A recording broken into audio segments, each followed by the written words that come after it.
The snow came down like whispered secrets that December night, coating the highway in a blanket of white that muffled the whole world into something almost holy. Almost, but nothing about the little roadside gas station felt holy at 1:45 on Christmas Eve. Just cold.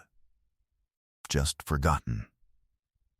Just another pool of fluorescent light bleeding into the dark, where truckers stopped to fill their tanks before the long haul toward somewhere that mattered more than here. And behind the humming vending machine, pressed against metal that radiated the faintest warmth into the freezing air, a 7-year-old girl counted her own heartbeats and waited for the world to forget she existed. We'll call her Leela, and in about an hour, this invisible child is going to do something so brave it will be watched by millions of people around the world. But to understand why a starving, freezing little girl would throw her own body in front of a baseball bat, you have to understand everything she'd already survived, and the strange promise her dying mother whispered to her. So stay with me, because where this goes is going to break your heart and then put it back together, and the secret revealed at the very end is something you will never see coming. 6 weeks. That's how long Lila had been living at that station, learning its rhythms like a song. Her survival depended on knowing which clerk worked, which shift, which truckers left half-eaten sandwiches in the trash, which hours the bathroom stayed unlocked, which shadows offered the deepest refuge from eyes that might ask questions she couldn't answer. She wore a thin summer dress, pale yellow with tiny flowers, the kind of thing that belonged to warm afternoons and mothers who packed lunches. No coat. No sweater, just that dress and a pair of sneakers held together with hope and duct tape she'd stolen from the maintenance closet. Her bare legs had stopped turning red from the cold days ago. Now they just looked pale, bluish, like something carved from ice.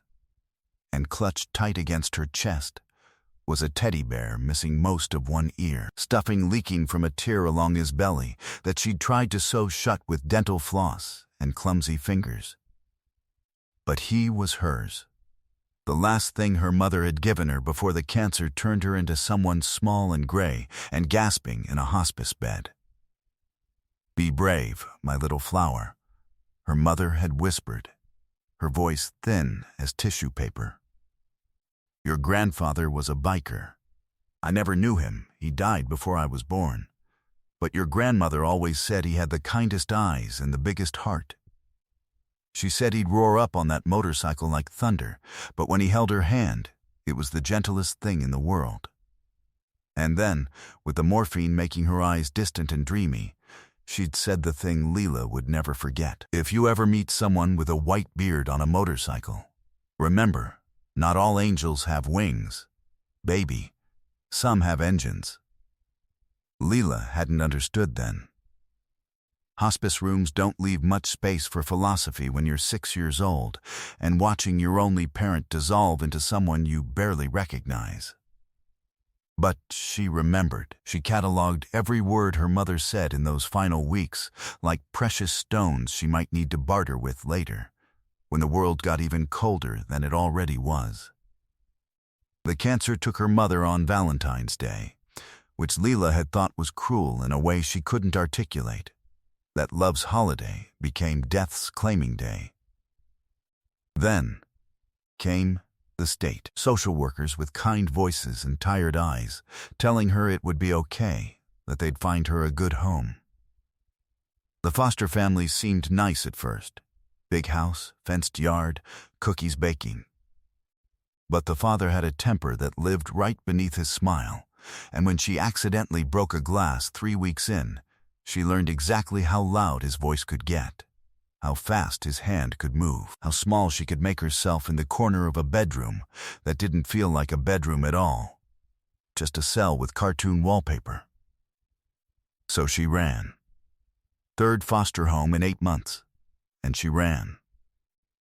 Slipped out a window while they slept, took nothing but the bear and the clothes on her back, and walked until her feet bled, and the sun came up and she found herself at this gas station where the vending machine hummed a lullaby she pretended was her mother's voice. There was a young clerk who worked the night shift, barely 19, with kind eyes that looked but didn't really see, which made him perfect for her purposes. He'd noticed her. She was sure of it. But he never said anything. Never called the police. What Leela didn't know was that this young man had his own ghosts, an uncle who'd been a patched biker, the only father figure he'd ever known, dead 2 years now of a heart attack on the highway. The kid knew what the system did to children with nowhere to go. So he left sandwiches in the trash, ones he'd accidentally made wrong. Left the bathroom unlocked even when policy said to secure it. Turned the heater a little higher than regulations allowed. He didn't save her. But he didn't turn her in either. Maybe that was its own kind of saving. But there was one person Leela had started watching who made her want to be visible again. Every Friday night, just after 10, a single motorcycle would rumble into the station. Not the loud, aggressive kind. This one sounded different, deeper, steadier, like a heartbeat big enough to feel in your chest. And the man who climbed off it moved slowly, carefully, like someone whose body had logged too many miles. A white beard, long and full, catching the fluorescent light like fresh snow. A black leather vest with a club patch spread across the back. He'd go inside, order coffee, black, 2 sugars, and he'd talk to the young clerk. Not the condescending way adults usually talk to teenagers. He asked questions. Listened to the answers. Asked about the boy's mother, who was fighting her own battle with the bad kind of sick. Offered phone numbers for specialists, resources people like the clerk never knew existed. Then, he'd take his coffee outside, sit on his bike for 20 minutes, and stare at the stars like he was reading a book written in constellations. Sometimes his lips moved like he was talking to someone who wasn't there. Sometimes his shoulders shook in a way Leela recognized, because she'd done it herself, late at night, when the loneliness got too heavy to hold silent. She started calling him the Angel. Not out loud. She barely spoke out loud anymore. But in the private space where she still allowed herself to hope, he was the angel her mother had described, the one with kind eyes and a gentle heart wrapped in thunder. And somewhere in those 4 weeks of watching, something shifted in her chest. The angel became proof. Proof that her mother hadn't been wrong, that good people existed, that the world wasn't only fast hands and foster homes that felt like prisons with better wallpaper. And so she made a decision, a child's logic, simple and absolute. If the cruelty she'd learned to expect ever came for him, she wouldn't hide. Because good people were rare. And if all the good things died and only the bad ones remained, what was the point of surviving it all? She decided this not knowing that on this very Christmas Eve. The universe would call her bluff and ask if she really meant it. The angel arrived a few minutes late that night, his movements stiffer. The cold settled deeper into his joints. And idling at the far pump was a pickup truck, engine running, 3 men leaning against it. Voices loud in that particular performance volume way drunk people get. The tallest held a baseball bat, tapping it against his boot in a rhythm that had nothing to do with music and everything to do with violence looking for an excuse. We'll call him Dale, and 2 weeks earlier the club had intervened when he'd been beating his wife in this same parking lot while their little girl watched from the truck. They'd stopped him. Embarrassed him, and men like Dale don't forget. Humiliation festers in them, turns septic, waits for a convenient target. Tonight, the angel was convenient. He didn't see it coming, head down, protecting his coffee from the wind, his mind somewhere far away. He stepped through the doors and nearly walked into Dale's chest. "Whoa there, old-timer," Dale said, false friendliness, dripping like poison. The coffee sloshed, a tablespoon at most, landing on Dale's boot. Not even hot anymore. But it was enough. "You think that's funny, old man?" "Son, I apologize," the angel said, and his voice was genuinely, gently sorry. "That was clumsy of me. Let me buy you new boots. Clean them. Whatever makes this right. You bikers think you own this town." Dale stepped closer. "Think you can embarrass me in front of my family?" And the angel's expression shifted into recognition. "That wasn't about embarrassing you. That was about protecting your wife from getting hurt. Your daughter from seeing things no child should see." Dale shoved him, both hands hard against his chest. The angel stumbled back. His boots hit ice hidden beneath fresh snow, and he went down hard. And worse than the fall was what followed. His motorcycle, that beautiful machine he'd parked so carefully, tipped and crashed down onto his right leg, pinning it. Hundreds of pounds of steel. He couldn't move. His friends moved in from either side, not to help, to enjoy. One held him down. The other pulled out a phone and started recording. "Now you've gone and done it," Dale said, and he lifted the bat slow, deliberate, letting the angel see it coming. Inside, the young clerk was already on the phone with emergency services, his voice tumbling over itself, and dialing a second number too. A club contact, while help that wouldn't arrive in time crawled toward them through the snow. The angel's eyes closed, not in fear, in acceptance, the sad knowledge that sometimes the good guys don't win.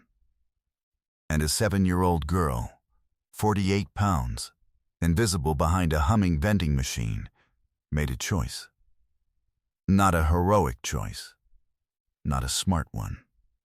A choice driven by the absolute refusal to watch one more good thing die while she did nothing.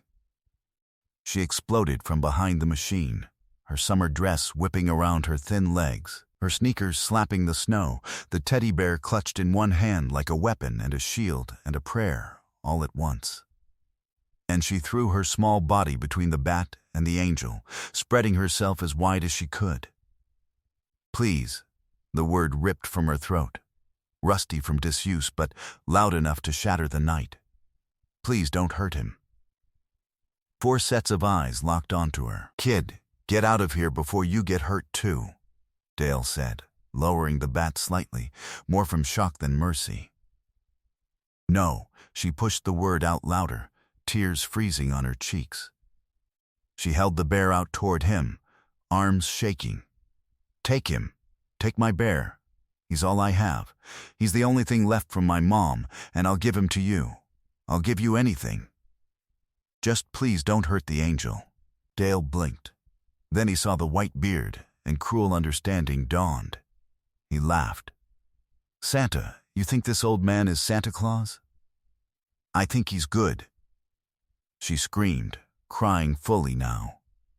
"I think he's the only good thing I've seen in forever, and you can't kill good things. There's not enough left. If all the good things die, then what's left? What's left?" The words hung in the air like truth too honest for the world to hold. For just a heartbeat, nobody moved. And then Dale's face twisted, not into something softer, into something worse. Rage at being made to feel something resembling shame. He grabbed for her shoulder. She held tighter to the angel, and the bat that was supposed to whistle over her head, just to scare her, instead cracked across her shoulder and her spine. The sound was terrible. Her scream cut through the night like glass breaking. She crumpled forward onto the angel's chest, and even then she did not let go. "Jesus Christ," one of the others stepped back. "You hit a kid. You actually hit a kid." The angel roared, not a word, just pure rage and horror given voice, catching the bat in his free hand when Dale tried to raise it again. The 2 others were already backing toward the truck. the alcohol burning off in the cold reality of what they'd done, what the phone had just filmed. Dale followed, stumbling, leaving the bat in the snow. And they fled into the night like the cowards they'd always been. The angel pushed at her, gently, frantically. "Child, let me see. Let me check you." "Don't leave," she whispered against his chest, blood on her lip where she'd bitten through it. "Everyone leaves. Promise you won't leave. I'm not going anywhere," his voice broke. "I promise you, little one. I'm not going anywhere." When the clerk burst out, and the sirens grew louder, and the red and blue lights began to paint the snow, the little girl was still curled around the old biker like she was protecting him from the whole cruel world. "Who is she?" the clerk asked. "I don't know," the angel said. "But she just saved my life."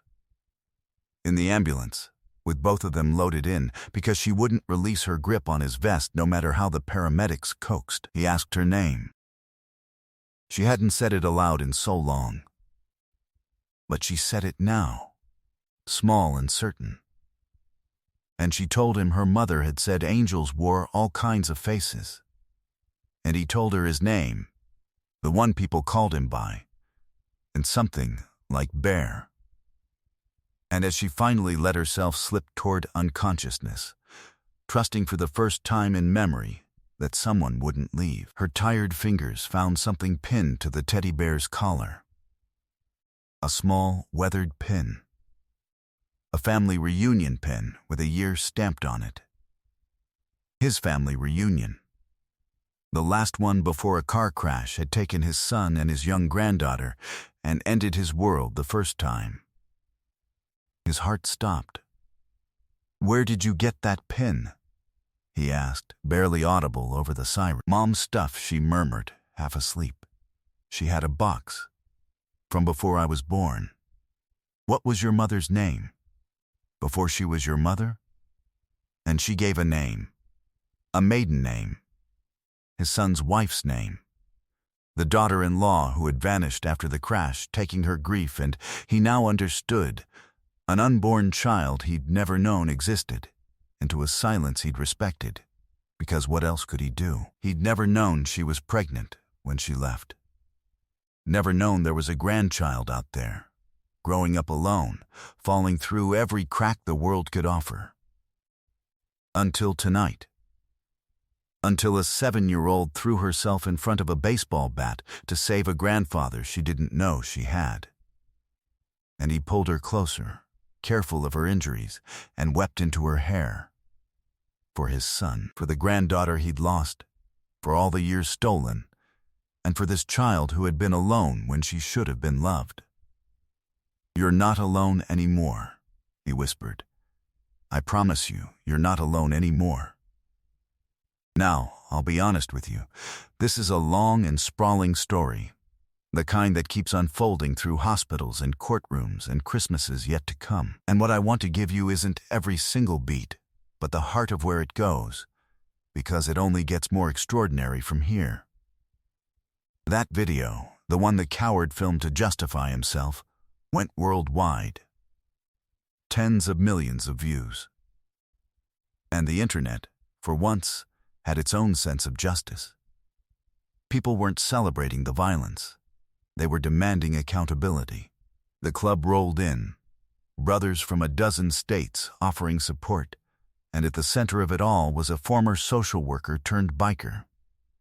A woman who'd walked away from a broken system years before, who took one look at the malnourished, freezing child clinging to one of their own and decided that girl was one of theirs now too.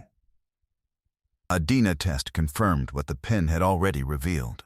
And rather than let the system swallow her again, the grandfather and the biker woman built something the law had never imagined, a shared home, a real bedroom with star-embroidered curtains, a goofy old dog who appointed himself her bodyguard, and the simple revolutionary experience of safety.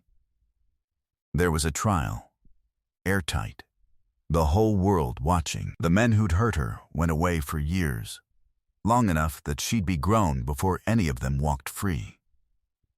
There was the abuser's own wife, who saw that video and found in this little girl's courage the strength to finally leave, to take her own daughter somewhere safe. There was healing, slow and uneven, therapy, and a code word that meant the girl needed to be small and quiet for a while, without it being a punishment. There were riding lessons and a first real friend, and a birthday that didn't feel like mourning. And there was the gas station itself, bought and renovated by that young clerk, who added a warming station where homeless folks could come in from the cold, and a plaque honoring the brave girl who'd shown them all that courage can be small and scared and 7 years old and still change everything. And the ripples kept spreading.